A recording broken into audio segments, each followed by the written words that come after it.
et bienvenue dans Women Resist, Isabelle Gass. Vous Bonsoir. êtes sexologue clinicienne, sophrologue également. Nous sommes très heureux de vous accueillir pour parler d'estime de soi. Plus précisément, la thématique, donc l'estime de soi comme outil d'émancipation de la femme. Mais il y a une autre définition que vous auriez pu donner, c'est une ressource positive pour les générations d'aujourd'hui et de demain. Donc, nous allons développer ensemble cette thématique. Alors, peut-être juste une précision, donc, pour celles qui nous rejoignent, celles et ceux d'ailleurs, hein, on va saluer Franz, merci beaucoup d'être avec nous. Donc, leur dire aussi que cette conférence est mise en ligne pour être accessible à tous, à tout moment. Donc, l'estime de soi, Isabelle Gass, est-ce que vous pouvez nous expliquer concrètement ce que c'est ? Bien, écoutez, déjà, je tenais à vous remercier, Véronique, pour cette belle invitation. Et effectivement, on va parler ensemble de l'estime de soi comme une ressource personnelle. Moi, j'aime beaucoup cette expression. J'ai longtemps cherché une définition qui serait facile à communiquer, sans rentrer dans des choses élaborées et qui serait un petit peu passe-partout. Et c'est vrai qu'une ressource, pour moi, c'est quelque chose dont on se sert, dans lequel on peut puiser. Et on peut retrouver effectivement une énergie, une force vitale. Et c'est cette idée qui, pour moi, est importante de retenir par rapport à l'estime de soi. Et c'est vrai qu'universellement, il n'y a pas de définitions qui sont universellement acceptées de par les États, de par les cultures, de par les religions. On ne va pas trouver une seule et même définition d'estime de soi. C'est assez abstrait quand même. Hein. C'est abstrait, voilà, c'est pas quelque chose qui est facile. Oui. Donc, c'est vrai que moi, étant petite, on regardait dans des dictionnaires. Maintenant, les jeunes, ils vont regarder sur Google les définitions, Wikipédia. Et c'est vrai que face à toutes ces conceptions, moi, ce que j'ai envie de transmettre comme message, c'est que l'estime de soi, c'est vraiment savoir que nous sommes adaptés à la vie et à ses exigences. C'est surtout ça, c'est au niveau des exigences, au niveau des obstacles, les vicissitudes de la vie. On sait qu'il y a des aléas et si on a en soi cette capacité et cette volonté de se dire « je vais y arriver, je suis capable de », et c'est surtout croire en soi et en ses capacités, ça va changer effectivement notre façon de prendre des décisions, de faire des choix, d'oser dire les choses, parce que l'estime de soi, c'est aussi ce qui permet de s'exprimer, de s'affirmer, de faire respecter son opinion, son avis, et aussi de faire respecter ses oui et de faire respecter ses non. Et je trouve que par rapport à la relation de couple, c'est quelque chose qui est pour moi vital et c'est pour ça que j'ai employé le mot de ressources quand on en a parlé toutes les deux. Isabelle, à travers ce que vous décrivez, est-ce que c'est pas lié à la personnalité ? Comment est-ce qu'il ne faut pas déjà avoir ce qu'on appelle une sacrée forte personnalité pour en même temps être capable justement de cultiver cette estime de soi ? Est-ce que c'est un rapport Alors, si vous entendez par personnalité l'histoire de vie de chacun et de chacune, j'aurais tendance à vous répondre oui. Mais surtout, ce qui est important, c'est quelque chose qui se construit. Et ça se construit au fil des âges. C'est-à-dire que ce n'est pas parce que vous avez grandi dans une famille un peu dysfonctionnelle où on ne vous a pas apporté, on ne vous a pas soutenu, on n'a pas posé un regard positif sur vous-même, aussi bien les parents que les instructeurs. Ça peut être aussi les professeurs d'école qui un jour vous ont fait une réflexion qui a complètement vous a tétanisé et a fait que à chaque fois, par exemple, quelqu'un qui aurait eu une mauvaise note en mathématiques, qui aurait eu une mauvaise réflexion au moment du rendu des devoirs, comme je pense que là, ça va rappeler quelques souvenirs à certains d'entre nous. Si on a eu une réflexion et que ça nous a profondément heurté et blessé, il est très possible que cette personne, à chaque fois qu'elle va entendre parler de mathématiques, de comptabilité, de faire ses comptes, elle va se remémorer ce souvenir qui va être ancré puisqu'elle aura dû prendre sur elle pour justement faire face ou alors elle sera restée tétanisée. Donc, pour moi, vraiment, l'estime de soi, ça a à voir avec notre capacité à penser et à se croire capable de faire face aux défis fondamentaux de la vie. Alors, Isabelle, c'est intéressant parce que du coup, on peut très bien avoir eu une enfance malheureuse et effectivement de grosses difficultés dans la vie. Voilà, on peut se dire que malgré ce passif douloureux, eh bien, il y a des choses à développer chez soi pour malgré tout faire face, voilà. Tout à fait. Donc, c'est vraiment une histoire de confiance, une confiance dans notre droit au bonheur. Je trouve que c'est important aussi de transmettre ce message-là. Le sentiment d'être digne, ça a à voir avec la dignité, d'être méritant. Oui, je mérite le bonheur. Oui, je mérite d'avoir un métier où je suis bien payée, bien rémunérée. Oui, je mérite de vivre avec un homme qui me respecte, avec lequel je peux m'épanouir. Oui, je mérite effectivement de vivre dans une maison, un appartement sain, décent. Et ça a à voir avec ce qu'on appelle la pyramide des besoins. Hein. Certains connaissent la pyramide des besoins de Maslow, où on va tout simplement commencer par dire de quoi ai-je besoin. Et si on est capable d'avoir cette réflexion et de se poser et de se dire de quoi j'ai besoin, de le formuler, de pouvoir le dire et l'annoncer à l'autre, son partenaire avec qui on vit, on va pouvoir construire ensemble. Et même quand il y aura des obstacles, puisque la vie c'est aussi challenge des obstacles, on va se dire oui c'est un obstacle, mais on ne va pas faire le focus sur le problème, on va faire le focus sur les solutions. D'accord. Donc en fait, ce que vous suggérez, c'est déjà finalement de se poser et déjà de s'aimer, parce que déjà pour se poser toutes ces questions-là, bon, il faut déjà s'aimer. Se dire, je vaux la peine, je vaux quand même le fait d'avoir un peu d'intérêt pour moi. Je le vaux bien, en fait. Voilà, je le mérite bien. Je le mérite bien, je le vaux bien. Et si effectivement on n'a pas eu ces regards positifs sur soi, il faut d'abord qu'on aille le chercher nous-mêmes. Parce que souvent on cherche ça, un regard approbateur. Moi, j'ai travaillé pendant des années en entreprise et j'avais beaucoup de personnes qui venaient, ils se plaignaient en me disant moi, je souffre de reconnaissance, on m'a pas dit merci, j'ai fait un gros boulot, on a récupéré ce que j'ai fait, mon nom n'a pas été cité. Et on voit que là, les gens sont heurtés dans leur amour-propre. Et souvent, je leur donnais une petite boutade pour rigoler. Je fais, mais comment ça, vous n'avez pas de reconnaissance? On ne vous a pas reconnu, vous avez bien un nom de famille, donc il y a bien quelqu'un qui vous a reconnu à l'état civil. Donc, qu'est-ce que vous me racontez que vous n'êtes pas reconnu? Donc, j'ai essayé un petit peu de désamorcer les choses et je dis, mais de quoi vous avez besoin réellement? Et c'est vrai que les personnes, souvent, elles avaient un temps de silence parce qu'on voit bien que ce n'est pas des questions qu'on a l'habitude de se poser. C'est très important ce que vous dites. Donc, ça veut dire qu'avant de solliciter l'amour de l'autre, il faut déjà s'aimer soi-même. Tout à fait. Et c'est ça, je pense, le travail le plus difficile parce qu'entre guillemets, il faut avoir des raisons de s'aimer soi, même si on vous a toujours dit que t'es pas belle, t'es grosse, t'as pas des jolis cheveux, t'as un menton comme ci, un nez comme ça. L'estime de soi, ça a à voir avec l'évaluation que l'on a de soi-même. Et cette évaluation, elle n'est pas toujours au beau fixe. Et ça aussi, c'est le droit à l'erreur. Apprendre le droit à l'erreur et de se dire que y a peut-être des matins où vous allez vous lever, où vous regardez dans le miroir, où vous allez vous trouver que vous avez la pêche, une belle peau. Et puis, il y a des matins où vous allez avoir des cernes, vous allez avoir un peu l'air tristouné. Mais ça ne doit jamais remettre en cause votre capacité à. C'est ça. Et tout ça, c'est hyper important parce que là, c'est vrai qu'on est dans une thématique des violences conjugales puisque le Women Resist est organisé pour effectivement lutter contre les violences conjugales dans une relation de couple. Il est donc extrêmement important de s'aimer, de s'apprécier, de savoir ce que l'on vaut, justement pour contrer l'hostilité, si hostilité il y a, et éviter de douter de soi. Alors, c'est important ce que vous exprimez par rapport au doute de soi, parce qu'une personne, effectivement, qui a une estime de soi un peu faibarde, elle va rechercher la reconnaissance dans l'autre. Elle va être attentive et aux aguets et en quête de compliments, de tout ce qui va faire qu'elle va pouvoir gérer son anxiété, gérer sa douleur, gérer sa peur. Et c'est justement dans les couples qui sont en disharmonie où justement le ou la partenaire, il a repéré ça chez vous.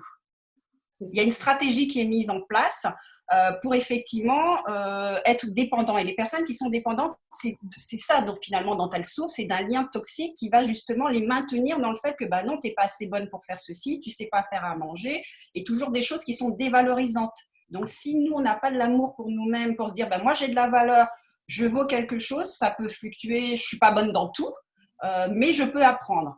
Et pour moi, vraiment, le message, c'est je peux apprendre. Donc, si je peux apprendre, je suis capable d'évoluer. Je suis capable de me sortir de cet obstacle, de cette difficulté, et je vais aller de l'avant. Cela dit, Isabelle, il arrive aussi que des femmes très sûres d'elles puissent, malgré tout, perdre cette estime de soi. Tout à fait. Parce que c'est pour ça que je disais tout à l'heure, c'est chancelant. Il y a des moments dans la vie où on va être, parce qu'on va avoir aussi d'autres choses à gérer, où on va être aussi un peu en état de vulnérabilité, un peu de fragilité. Il suffit qu'on ait une rupture, un deuil ou quelque chose à surmonter parce qu'on a nos enfants qui vont pas bien, qui réussissent pas bien dans leur vie personnelle ou dans leur vie professionnelle. Ça va venir égratigner cette estime de soi. Mais l'estime de soi, c'est vraiment une valeur, il y a un psychologue que j'aime beaucoup qui s'appelle Nathanaël Branden qui a beaucoup travaillé sur l'estime de soi et il disait souvent que l'estime de soi c'est le système immunitaire de la psyché. Donc quand on voit et on pense qu'est-ce que ça peut être un système immunitaire, c'est quelque chose qui vous protège. C'est ça. Donc, On en le comprend système, l'importance aussi, on en tout à fait, comprend voilà. l'essentiel. Et donc, du coup, si c'est un système immunitaire de la psyché, ça veut dire qu'on a une protection. C'est ça. Mais Et cette protection, ça veut dire aussi qu'il va falloir aussi la travailler. Vous disiez tout à l'heure qu'effectivement, des femmes qui sont fortes peuvent se retrouver dans des moments où elles vont avoir une estime de soi qui va un petit peu flanchir. Ça veut dire qu'il y aura à travailler sur, comment dirais-je, sur qu'est-ce que je peux mettre en place pour avoir une meilleure estime de soi. alors, Isabelle, justement, dans quelques instants, on va voir ensemble comment nourrir cette estime de soi. Comment faire la différence, cela dit, entre l'estime de soi et l'égocentrisme? Parce qu'il ne faut pas non plus voilà, être trop nombriliste. Donc, c'est s'aimer, mais dans une juste mesure. Ah, moi, j'ai pas envie de mettre de la mesure. Est-ce que vous auriez peur d'être en trop bonne santé? Bien vu, bien vu. Donc, je vois pas, moi, j'aurais pas peur d'être en trop bonne santé. Je vois pas pourquoi j'aurais trop peur de m'estimer. Voilà, jamais mieux aimé que par soi-même, finalement. Tout à fait. Bon, je vous le dis un petit peu en boutade, mais c'est vrai qu'on n'a aucun risque parce que c'est chancelant. Hein. En fonction des épreuves que l'on a dans la vie, on risque pas d'avoir trop d'estime de soi. Je n'ai pas encore rencontré, ça fait 25 ans que je travaille dans la relation d'aide, et je vous avoue pas avoir encore rencontré quelqu'un qui avait une trop bonne estime d'elle. Bon, parfait. Puis si on en a trop, on peut la partager, ça veut dire. Exactement, on peut en donner à toi. Alors, comment nourrir cette estime de soi? Comment l'entretenir? Comment la développer? Voire même la faire fructifier, on va dire. Oui, bah alors si c'est un capital à faire fructifier, ça veut dire que, comme on a parlé tout à l'heure, que c'était une évaluation subjective, ça veut dire que prendre en compte la bonne santé, parce que pour moi, la bonne santé de manière large, comme l'a défini l'Organisme mondial de la santé, c'est un sentiment de bien-être. Et un sentiment de bien-être que vous avez qui se décline sur différents aspects de votre vie. Donc la bonne santé, c'est être en santé, donc déjà de travailler sur son alimentation, travailler sur l'activité physique, toutes ces petites choses qui vont faire que vous allez vous sentir en bonne santé. Ça va être aussi se cultiver. Parce que si vous avez un entretien à préparer, plus vous aurez de la culture, plus en dehors de vos compétences techniques, savoir-faire, savoir-être, il y a des entretiens et des postes qui se gagnent parce que vous avez un centre d'intérêt qui correspond au centre d'intérêt de votre recruteur. Donc, c'est aussi développer toutes ces petites choses. Et puis, on n'est pas obligé d'être bon dans tout. Et ça, pour moi, c'est vraiment capital. Les 5 bases et compositions de l'estime de soi, ce sont des compétences, en fait. Donc, si je me sens compétent pour, par exemple, les activités sportives, mais que je ne suis pas compétent à faire la cuisine dans un couple, on va égaliser et on va travailler sur ces rapports-là. Pourquoi s'obstiner à demander à quelqu'un de faire quelque chose dans lequel il n'est pas bon? Soit la personne a envie de s'améliorer et c'est tant mieux, mais si elle n'a pas envie, pourquoi aussi ne pas répartir les tâches ou les champs différemment? Et ça, pour moi, c'est faire preuve d'intelligence collective. Et par rapport aux violences conjugales, je pense que c'est important. C'est pas parce que je ne sais pas faire la cuisine, oui, je sais pas faire la cuisine, mais je sais m'occuper des enfants. Je sais organiser le budget familial, je sais organiser un départ en vacances. Je sais prendre du temps pour m'occuper de ma belle-mère ou de mon beau-père. Donc, c'est toujours avoir cette capacité de te dire, je ne sais pas faire ceci, mais qu'est-ce que je sais faire d'autre? Et de pouvoir équilibrer. Parce que on n'est pas des super woman et des superman, et que c'est important d'avoir aussi le droit à l'erreur, le droit de faire des essais. Et si les essais ne sont pas concluants, soit on revient dessus, ou soit on change d'orientation. Mais c'est vraiment des composantes qui sont importantes pour moi à prendre en compte parce que l'estime de soi, elle est vraiment basée, et ça c'est plutôt Christophe André qui nous en parle, il y a 3 composantes. Il y a la composante comportementale, donc elle va se nourrir des succès qu'on a pu avoir dans notre existence. J'aime bien prendre l'exemple de la première fois où on a appris à faire du vélo.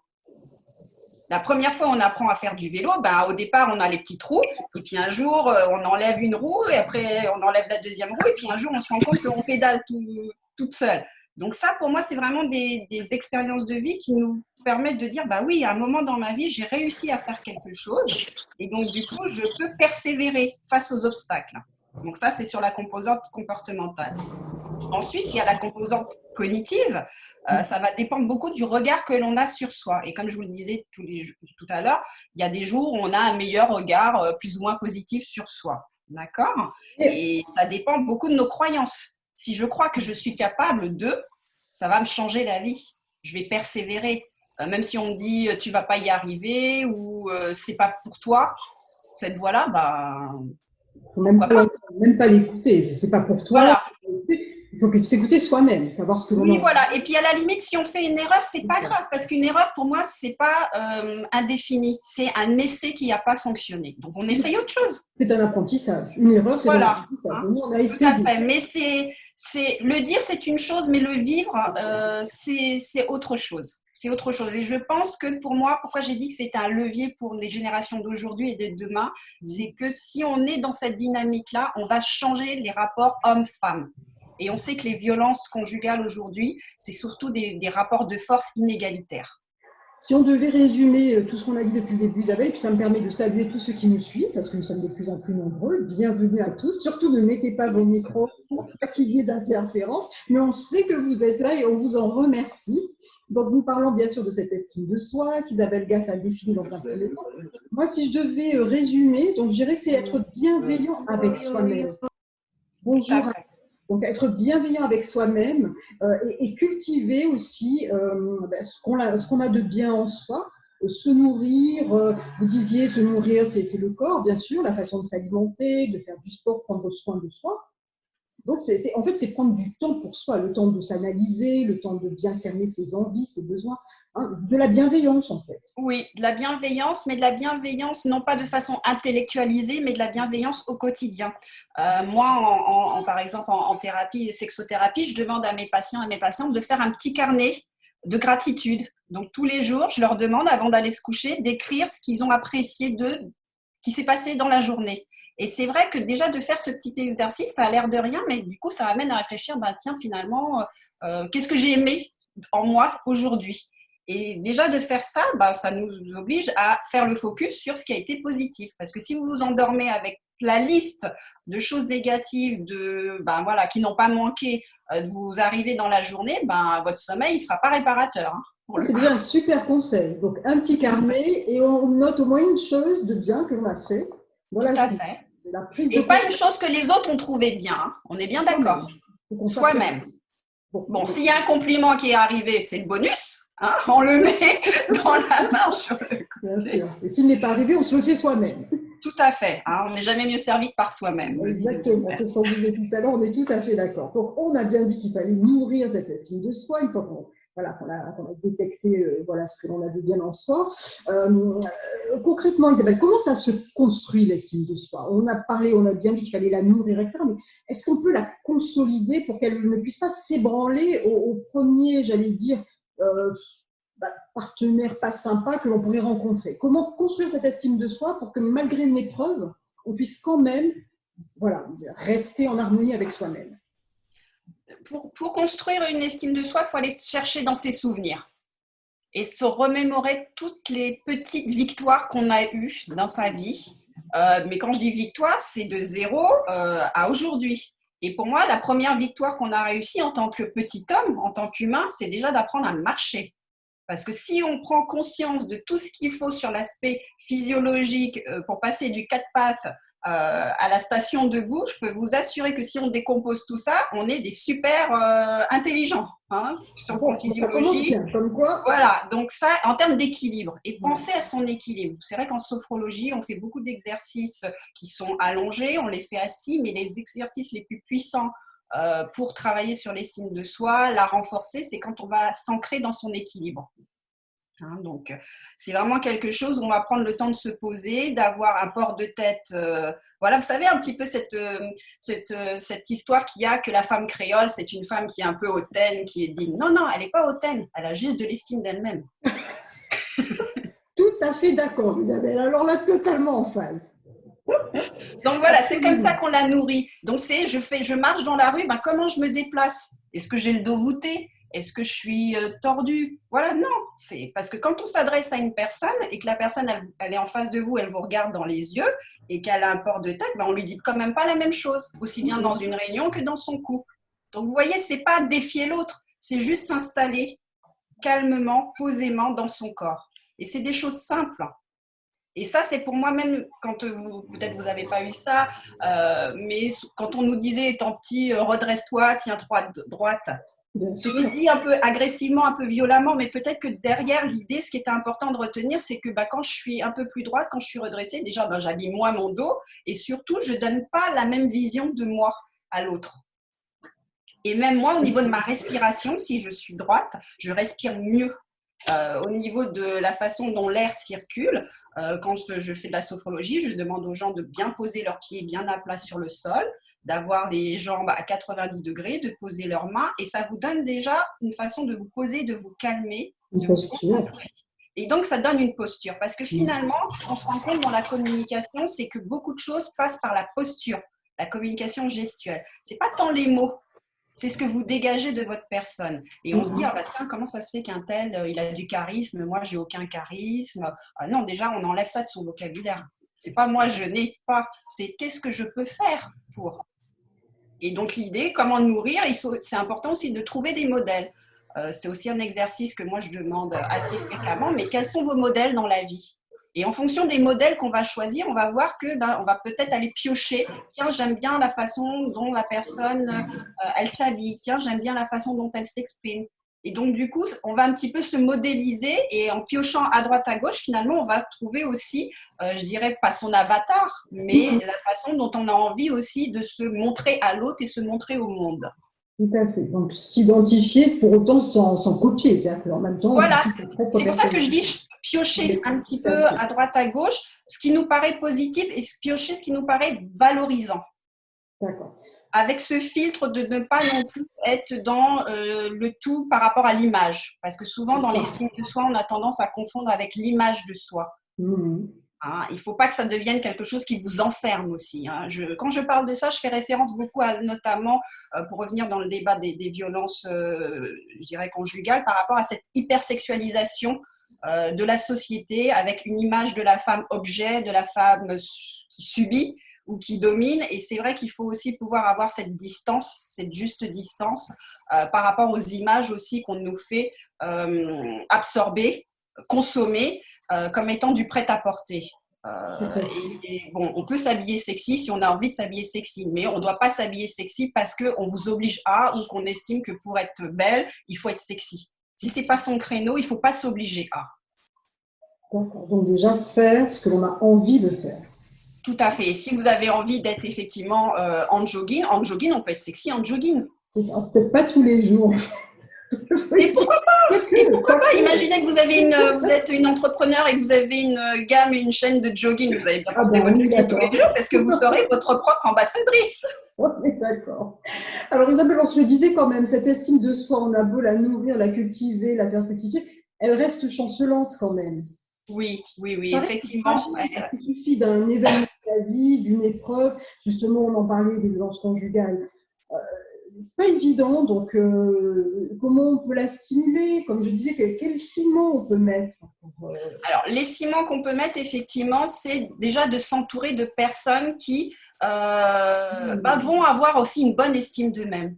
Parce que, comme je vous disais tout à l'heure, en termes de modélisation, ça va être plus facile pour nous parce qu'on va les voir aussi traverser des vicissitudes de la vie, des difficultés, et de se dire, finalement, et puis parler aussi de ces problèmes. C'est vrai qu'on est un peu pudique quand on a des soucis. On n'ose pas dire, tiens, moi j'ai rencontré telle difficulté. Parce que finalement, ce qui est important, c'est pas tant la difficulté, mais c'est comment on a fait pour s'en sortir, à qui on a fait appel. Et justement, les réseaux sociaux ont cet intérêt de pouvoir se dire, tiens, je connais un tel, je peux aller chercher de l'aide. Voilà, toi, la dernière fois, tu avais telle et telle problématique, à qui tu as fait appel c'est pas pour rien que les livres de développement personnel ont un tel succès aujourd'hui. Donc, on peut aller aussi faire preuve de curiosité. En fait, c'est pas tant raconter sa vie, c'est plus partager des expériences. Tout à fait, voilà, c'est ça. Donc, quand je dis raconter sa vie, c'est raconter comment on a fait pour s'en sortir. Voilà. Parce que c'est ça le message. Hein.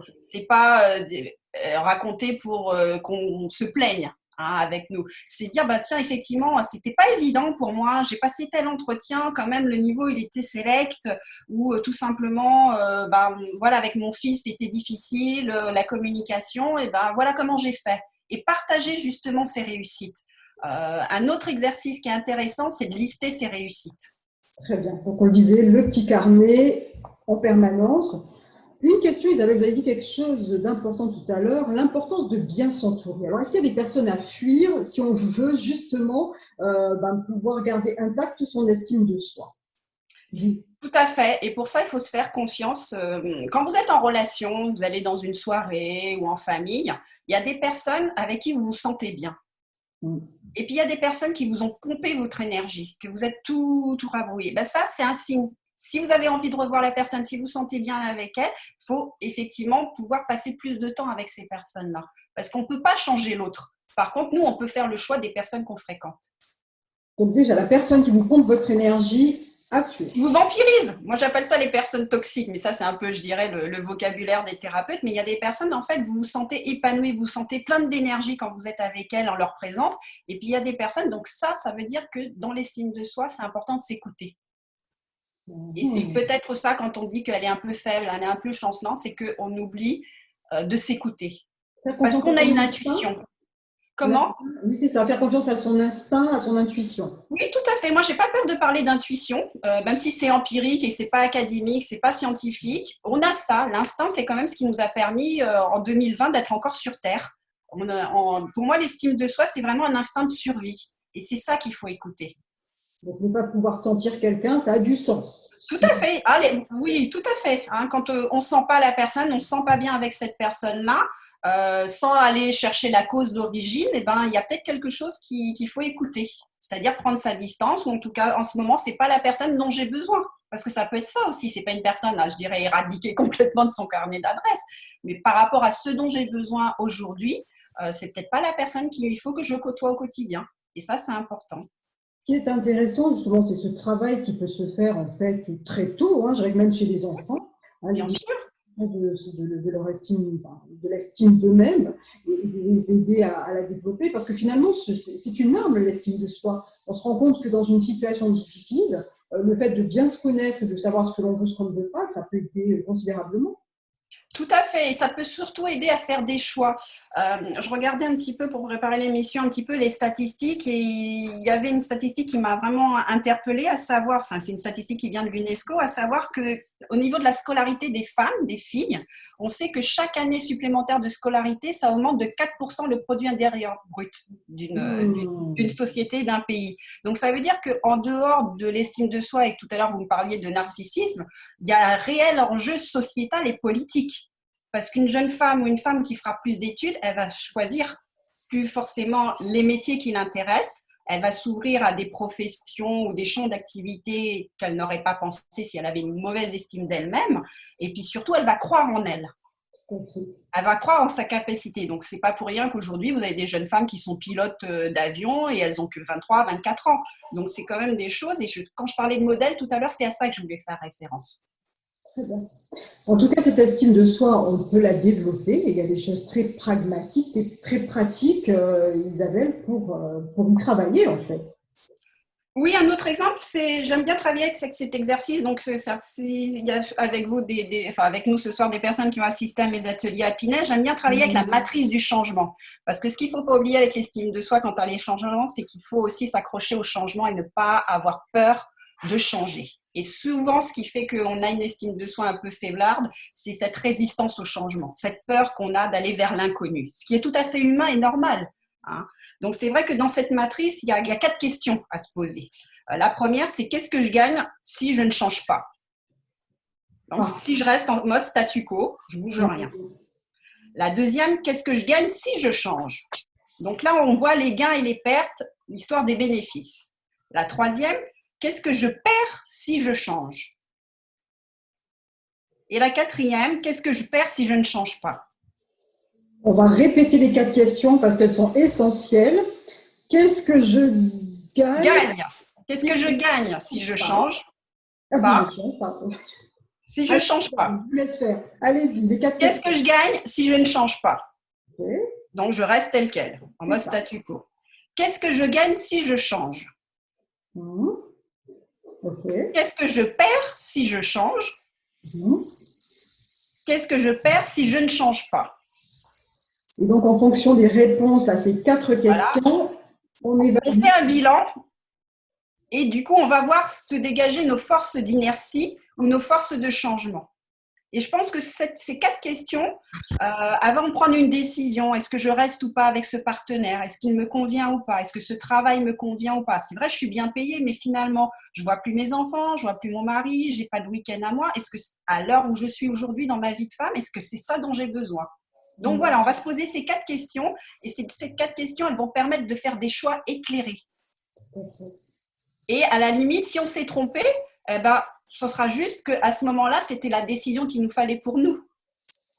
Et en plus de bien avoir évalué la situation, quel que soit le cas de figure, ensuite, on assume mieux, même l'échec d'ailleurs. Voilà. Et ces questions-là, je trouve que quel que soit l'âge, même si on a une petite fille, une nièce, une cousine, voilà, qui se pose des questions sur son avenir, ou bah tiens, cette copine, elle n'est pas très sympa avec moi à l'école. Je pense à ça parce que souvent à l'école, les petites filles, à la maternelle, c'est très important. T'es ma copine, t'es pas ma copine. Alors, si c'est ta copine, qu'est-ce que tu gagnes à rester copine avec elle? Ok, bon, voilà. Ça, c'est des choses que les enfants peuvent comprendre assez facilement. Et je trouve que ça, c'est déjà ancré en eux un mécanisme qu'ils vont pouvoir dupliquer dans différentes sphères de leur vie et tout au long de la vie. Parce que même à la retraite, alors qu'est-ce que je choisis comme activité? Qu'est-ce que je gagne si je fais ci? Qu'est-ce que je perds si je fais ça? Je dois aller en maison de retraite, mais je veux rester chez moi. Voilà. Et ça permet, je pense, de économiser et d'avoir une certaine écologie par rapport à ce qu'on doit choisir dans la vie de faire, de renoncer et surtout de prendre la responsabilité de ses choix. Exactement, d'assumer. Et en même temps, tout en se disant qu'on a le droit à l'échec. L'échec, oui, c'est une expérience et un apprentissage. Et qu'on a aussi le droit à la faiblesse, parce qu'Isabelle, nous, femmes, on se donne rarement le droit à la faiblesse, en fait. Le fait de temps en temps, de se laisser un petit peu aller, d'avoir envie de souffler. On est obligé en fait d'être une super maman, ce Wonder Woman au travail, des super femmes d'intérieur, des amantes exceptionnelles. Enfin, dans tous les domaines, on a ce degré d'exigence qu'on s'impose ou alors que d'autres nous imposent. C'est vrai que je me disais que ce droit à la faiblesse, finalement, il faudrait peut-être qu'on le cultive un petit peu aussi. Alors oui, effectivement, le droit à la faiblesse, alors ça va dépendre un petit peu comment on entend ce mot-là. Il y a des gens à qui ça va vraiment faire peur et en fonction des modes éducatifs qu'ils ont eus, ça va être très compliqué pour eux. Parce que s'ils ont eu une éducation où on avait de l'exigence, où par exemple tout le monde est médecin, tout le monde est enseignant, c'est compliqué parce qu'il va falloir lutter aussi contre la pression familiale, contre la pression sociale et ce droit justement à s'autoriser. Il y a une question de s'autoriser et c'est pour ça que j'aime bien parler de compétence. Parce qu'une compétence, on l'a à vie, ça ne se perd pas. Ça se perd pas. Donc c'est pas parce que effectivement aujourd'hui je suis pas en forme ou tiens j'ai pas envie de ça ou je me sens pas la pêche et la patate pour pouvoir faire ça, ça ne m'enlève pas mes compétences pour autant. Il y a des personnes qui sont convaincues de ne rien savoir faire. Ça, c'est des messages qu'elles ont entendus. Donc, tout le travail en psychothérapie ou en sexothérapie, parce qu'on sait que dans une vie de couple, effectivement, si on a ces petites, je dirais, ces petites ritournelles, ça va faire effectivement que on va douter de soi. Hein.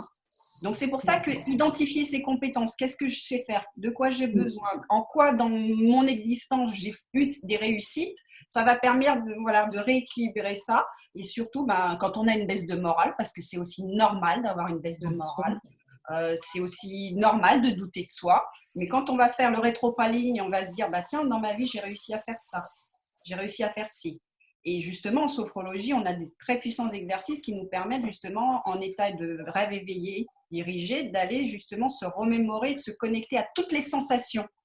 Et pour le coup, on ne sera pas dans l'intellect, on sera dans les sensations. Tiens, quand j'ai réussi à monter sur mon vélo, on peut même aller justement dans des choses qui sont très, très éloignées dans les souvenirs. Qu'est-ce que je chantais?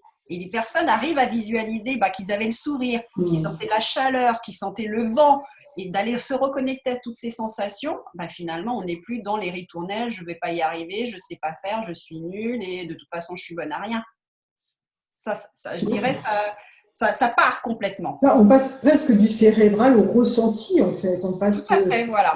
C'est vraiment cette connexion. Tout à fait. Et c'est là-dessus qu'on travaille en sophrologie, c'est vraiment à reconnecter le mental et le corps et d'aller chercher dans ces sensations, parce que le corps n'oublie jamais. Et qu'il y a toujours des ancrages aussi bien sur des choses négatives que sur des choses positives. Mais pour le coup, en sophrologie, on va aller faire le focus sur ce qui nous sert, puisqu'on parle de ressources.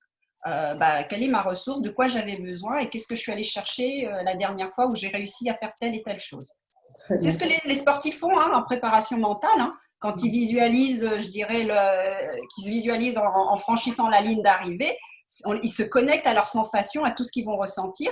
Et le fait de l'avoir visualisé, ça va préparer physiologiquement votre organisme à arriver à couper cette ligne de départ, cette ligne d'arrivée, pardon, en premier, par exemple. D'accord. Pourquoi nous, en tant que femmes, on ne pourrait pas le faire pour se dire, ben moi, j'ai le droit et je visualise le prochain compagnon qui va prendre soin de moi, qui va m'honorer, qui va me chérir, qui va être protecteur. Comment il serait? Et je leur fais visualiser ça. Et on peut rassurer les femmes, Isabelle, ça existe vraiment, ce type de compagnon? Oui, puisque c'est aussi notre travail en tant que mère, en tant que tante, d'être vigilante aussi par rapport à nos fils, nos neveux, de comment aussi ils s'expriment, comment ils parlent à leurs copines, comment ils parlent à leurs femmes. Et ça c'est une éducation. C'est pour ça que je parlais de… Très bien, je suis tout à fait d'accord. Des hommes normaux, ce que j'appelle des hommes normaux, donc voilà, des hommes bien. Très bien, donc c'est très Et rassurant. c'est pour ça que je trouve que c'est bien de valoriser aussi ces hommes parce que le projet aussi dans ONU Femmes, c'est aussi de travailler pour l'égalité homme-femme. C'est pour ça que je parle de compétences parce qu'effectivement, on peut défier et acquérir ces compétences aussi bien en tant que femme qu'en tant qu'homme. Puisqu'effectivement, les violences conjugales, malheureusement, ne concernent pas que les femmes. Il y a quand même une femme sur 5 qui se retrouve à subir des violences, je dirais, conjugales, mais il y a également des hommes. Les dernières statistiques là, que j'avais retrouvées de 2015 disaient qu'il y avait quand même un homme sur 14 qui déclarait avoir subi des violences. Ouais, c'est à peu près, je crois, 5%. Voilà, donc du coup, ça veut dire que ça existe, effectivement. Tout à fait. Donc ça veut dire qu'on a un travail à faire pour l'égalité des femmes et des hommes pour qu'il y ait une réciprocité aussi. Et c'est pour ça que je parlais de ressources pour les générations d'aujourd'hui et les générations futures. Donc c'est un équilibre personnel que l'on fait en sorte de se construire, mais qui peut effectivement rejaillir. Donc on peut en faire bénéficier l'entourage, du coup. Tout à fait, voilà. L'entourage, mais aussi son entourage professionnel, c'est-à-dire qu'on n'a pas accepté aussi dans le milieu professionnel qu'on nous parle mal, qu'on nous humilie, qu'on nous dévalorise. Donc ça veut dire que ce travail-là, c'est pas que dans la sphère familiale et privée qu'il doit se faire. Isabelle, le temps file et on va pas tarder à passer aux exercices de sophrologie. Une dernière chose quand même, c'est vrai que certaines personnes évoquent la toxicité de leurs parents. Et l'estime de soi, est-ce qu'avec des parents toxiques, et c'est-à-dire que les parents en général ont signé à vie, est-ce qu'avec c'est justement des parents qui toute la vie vont peut-être dévaloriser un individu, une femme d'ailleurs ou un homme, on peut malgré tout bien, travailler sur l'estime de soi et en tout cas voilà, la consolider. Oui, effectivement, c'est vraiment quelque chose qui est à prendre en compte parce qu'on a des personnes qui ont eux-mêmes eu des difficultés, qui pouvaient être dysfonctionnantes, donc qui pouvaient être maltraitants dans leurs gestes, dans leurs paroles, dans leurs mots et blessés. Et c'est surtout ça, effectivement, en thérapie qu'on vient travailler. Donc, chercher de l'aide, parce que ce travail-là, ça va être un travail qui va prendre effectivement plusieurs mois, voire plusieurs années pour se reconstruire. Et dans l'estime de soi, il y avait cette idée de se reconstruire justement et d'apprendre à faire des choses pour soi et pas dépendre du regard de l'autre. Parce que c'est vrai que dans la construction de l'estime de soi, il y a le lien à l'attachement. C'est Winnicott qui parlait de ça, le lien à l'attachement, et savoir effectivement prendre cette distance, c'est que quand vous êtes un adulte, vous n'êtes plus une enfant. Même si on reste toujours les enfants de ses parents, mais il faut aussi pouvoir se positionner en tant qu'adulte. Et c'est ça qui va faire qu'on va pouvoir défaire ces liens, déconstruire ces liens toxiques. Alors Isabelle, on va passer aux exercices de sophrologie. Alors je précise quand même aux personnes qui sont présentes qu'elles peuvent chatter, c'est-à-dire envoyer leurs questions écrites. Moi je vois que Gertie nous dit Isabelle toujours souriante et très professionnelle et dynamique. Je confirme, tout à fait d'accord. Donc voilà, France, Muriel, Sylvia, si vous voulez poser des questions, vous pouvez chatter. Promis, je relais. Alors, nous allons passer aux exercices de sophrologie, justement, de façon concrète. Là, ce que vous appelez, Isabelle, la mise en action, on peut tout de suite mettre en pratique pour cultiver l'estime de soi. Et là, je suis très curieuse parce que pour moi, l'estime de soi, alors on a quand même bien défini les choses, mais c'est quand même quelque chose qui reste un peu abstrait, même si c'est bien réel. Alors, comment un exercice de sophrologie peut favoriser le développement de l'estime de soi? Eh bien, un exercice de sophrologie va toujours commencer par vous apprendre à respirer. Et respirer, c'est la façon la plus simple et la plus accessible à chacun, à chacune de s'ancrer. Donc, comme vous vous rappelez tout à l'heure, je vous ai dit que si vous étiez bien enraciné, bien posé, vous en imposiez finalement. Donc là, nous sommes tous devant notre écran. Nous allons déjà… Donc, vous êtes tous assises. Donc déjà, je vous propose déjà de vous repositionner, de voir comment vous êtes assise face à votre écran. La tête droite, dans le prolongement de la colonne vertébrale. Le dos droit, mais pas raide. Donc, trouvez la juste. Expliquez-nous. Voilà, vous positionnez. Le droit, il est raide. Hein. Ok. Ensuite, on va aller regarder au niveau du droit qui forme un angle droit avec les cuisses. Parce que si vous avez les jambes croisées, vous êtes en déséquilibre. Vous êtes obligé tout le temps un petit peu de vous repositionner. Donc là, l'idée, surtout pour nous les femmes, quand on a des talons, eh ben, c'est justement d'utiliser ces talons pour être assis, bien posés. Et donc, vous verrez la prochaine fois que vous serez dans une réunion de travail, si vous prenez déjà le temps de vous installer confortablement, vous allez observer qu'autour de vous, les regards vont être différents et je peux vous assurer qu'on ne va pas s'adresser à vous de la même manière. Parfait. Très bon Ensuite, conseil. les cuisses qui reposent sur la chaise doivent former un angle droit avec les jambes. Parce qu'en fait, c'est votre posture de confort et c'est surtout la posture du moindre effort. C'est ça qu'il faut retenir. Parce que tout est physiologique et tout est bien calibré dans notre morphologie.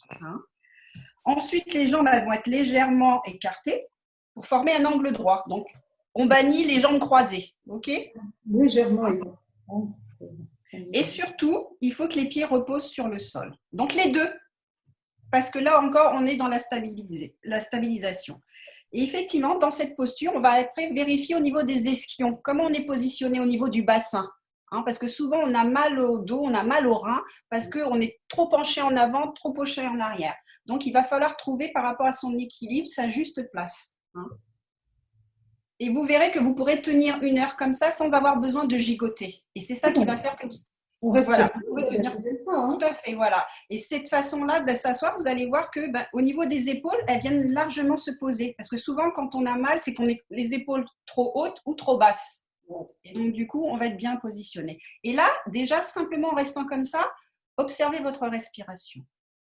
Elle est beaucoup plus fluide. Elle est plus fluide parce qu'elle n'a pas d'effort pour pouvoir se tortiller pour trouver un chemin, puisque notre corps est bien droit et bien fluide. Donc ça, vous voyez, c'est déjà simplement le premier exercice. Donc au départ, c'est un peu fastidieux parce qu'il faut qu'on pense à tout. Ma tête, mon dos, mon bassin, mes jambes. Mais après, naturellement, en fait, votre corps, il va vous réclamer cette posture. Et après, finalement, vous allez même plus penser à vous asseoir autrement. Quand vous serez dans les transports en commun, quand vous serez assise derrière votre volant dans un véhicule, vous allez voir que vous allez prendre cette habitude-là. Donc ça, pour moi, c'est vraiment un des premiers exercices que je propose, puisqu'après, on va travailler sur la respiration et que d'emblée, la respiration, elle sera plus fluide, plus calme, plus posée. OK ? Donc simplement, tel que vous êtes là, vous ne changez rien. Je vous invite à juste fermer les paupières, à baisser les yeux, à prendre une première et douce respiration et toujours à rester dans votre position de confort, à observer comment votre tête, dans le prolongement de votre colonne vertébrale, se met naturellement en place. Vous pouvez vous mettre à l'écoute de votre respiration sans rien changer, sans rien modifier au rythme naturel de votre corps. Savourez comme le calme arrive. C'est à partir de ce calme que je vais conduire mon corps et mon mental dans une attitude et une détente visant l'estime de soi.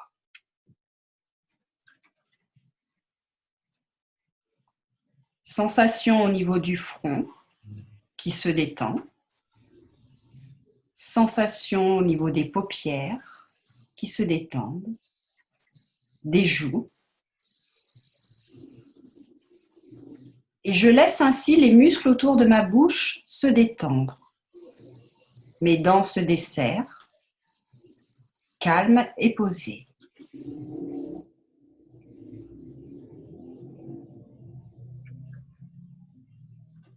Quelle que soit notre position, assise, au besoin vous pouvez réajuster. Je sais que je peux toujours détendre absolument tous les muscles de mon corps. Je lâche prise au niveau des jambes et du dos pour me libérer des tensions inutiles et ne conserver que la tonicité nécessaire à ma position.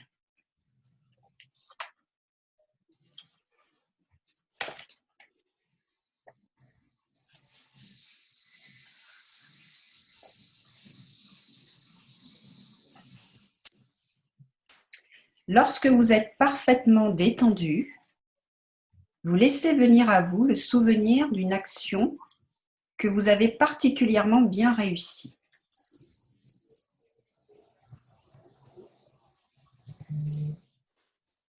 Vous la situez dans le temps et dans le lieu.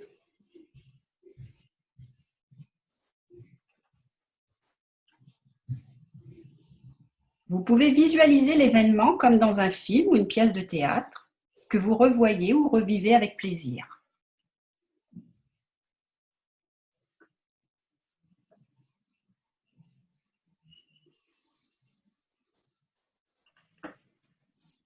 Vous voyez le lieu de l'action.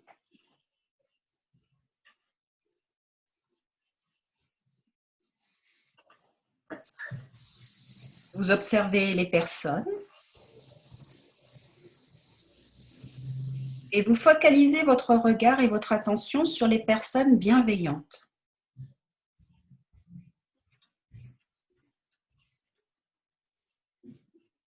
Vous voyez les objets. Vous entendez les bruits.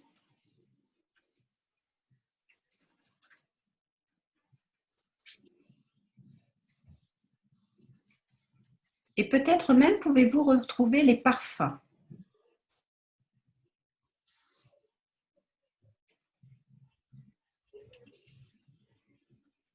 Vous revivez et vous refaites les différentes actions qui vous ont permis de réussir ce jour-là.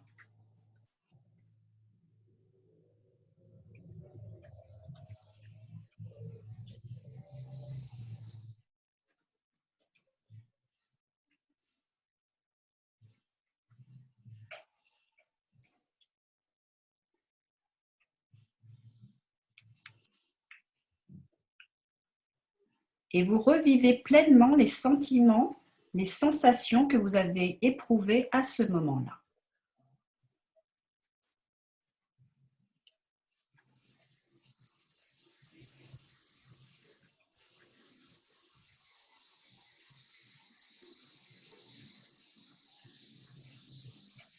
Vous focalisez votre attention sur tout le positif de la situation.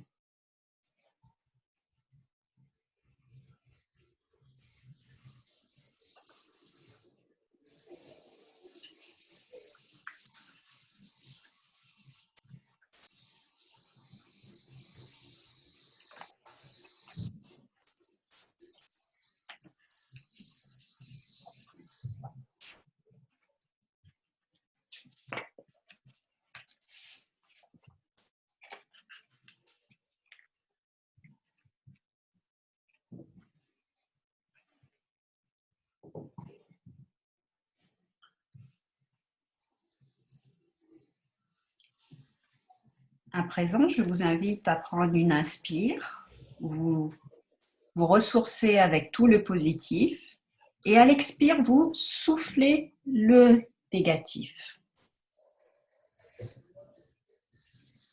J'inspire le positif, je souffle le négatif résiduel.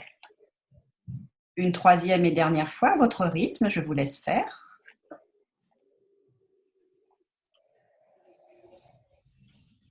Et vous laissez votre souffle vous débarrasser de tout ce dont vous n'avez pas besoin, tout ce qui ne valorise pas votre estime de vous-même.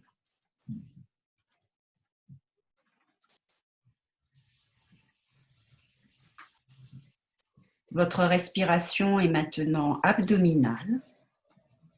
Elle est plus lente, régulière, naturelle.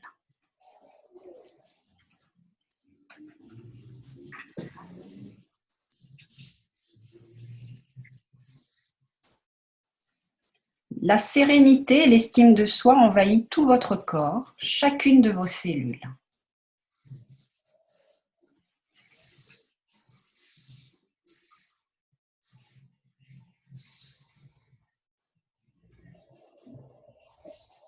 Prise de conscience du sentiment d'estime de soi, d'amour de soi, qui se génère à cet instant, ici et maintenant.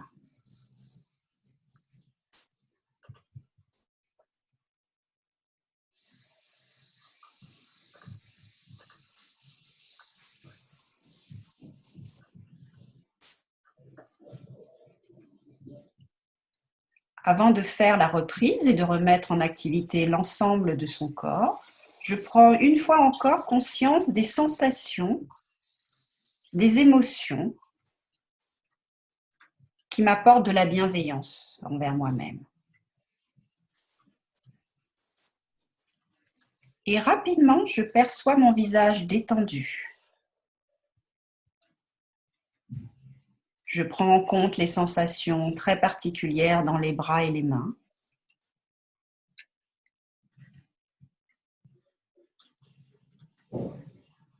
Je sais que mon corps au repos et relaxé, profondément relaxé, me permet de me connecter à mes sensations d'amour, de bien-être, de confiance. Mon mental est calme, tout en ayant conservé une certaine tonicité corporelle et une conscience éveillée.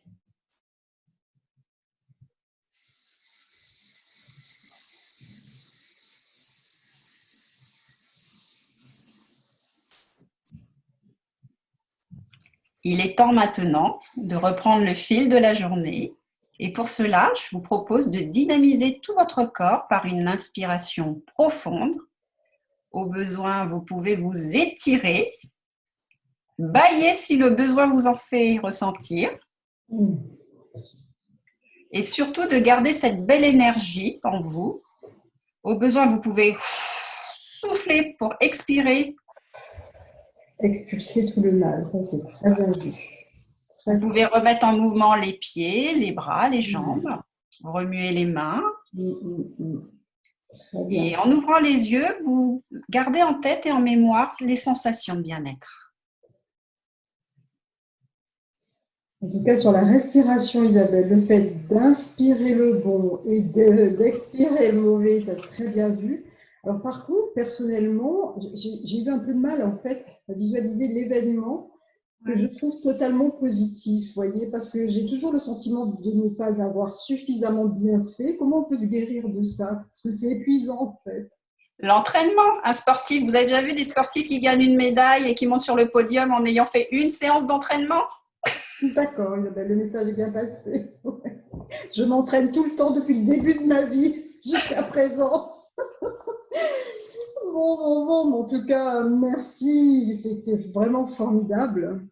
Merci à vous surtout de votre qualité d'écoute à chacun, chacune. Donc, je ne vois pas tout le monde parce que les personnes n'ont pas mis leur visio, mais en tout cas, j'ai écouté en tout cas vos respirations. Tout à fait. En tout cas, Sylvia vous remercie. Je crois que tout le monde est vraiment unanime. C'est très agréable, déjà très instructif. Et bonjour Gertie, vous pouvez nous faire un petit coucou, France, Muriel, enfin, on sera content de vous voir si vous mettez la vidéo. En tout cas, on est content de savoir que vous êtes présents. C'est vrai que l'idée, de toute façon, de ces séances, et d'ailleurs l'idée du Women Resist, c'est vraiment de cultiver le positif, de trouver en soi l'énergie, la force, de résister à tout ce qui peut être hostile autour de soi et de vivre en harmonie. C'est vrai, hommes, femmes. D'ailleurs, la sophrologie, c'est pas fait que pour les femmes, c'est très bien aussi pour les hommes, pour effectivement vivre ensemble dans une parfaite symbiose. C'est ce à quoi on peut tous aspirer, c'est ce dont on rêve. Tout à fait. Et plus apaisé, une société harmonieuse. Oui, oui. Merci beaucoup Isabelle. De toute façon, voilà, vous êtes de toute façon opérationnelle. Si quelqu'un veut vous contacter, veut vous joindre, il y a votre site. Hein, je pense que vous êtes, voilà. Oui, tout à fait. Oui, oui. Vous tapez Isabelle Gass, de toute façon, dans n'importe quel moteur de recherche, vous allez trouver effectivement mon site internet sans difficulté. Voilà. Très bien. Merci de nous avoir fait partager votre expérience, de nous avoir si bien enrichi d'ailleurs. Et à bientôt. Merci à tous ceux et celles qui ont participé. Et voilà, bon, on se retrouve demain, on continue. Demain, on verra dans une situation comme nous vivons là de confinement, comment prévenir, éviter que la situation ne bascule. Que faire pour éviter effectivement que la pression monte de trop dans une famille. C'est valable dans le couple, c'est valable vis-à-vis des enfants. Et voilà, l'idée étant toujours de cultiver le bien-être et l'harmonie dans la famille. Merci à vous pour votre écoute et à très bientôt. À bientôt. Bonne continuation. Au revoir. Au revoir. Je vous fais juste participer avec mon grand soleil, mon grand ciel bleu. Merci, super, Gertie. Voilà. Merci, Gertie. Quel bonheur. Voilà. Ça fait plaisir en tout cas. Merci beaucoup. Merci, Gertie. À bientôt. Au revoir. Au revoir, Isabelle. Au revoir à tous. Au revoir.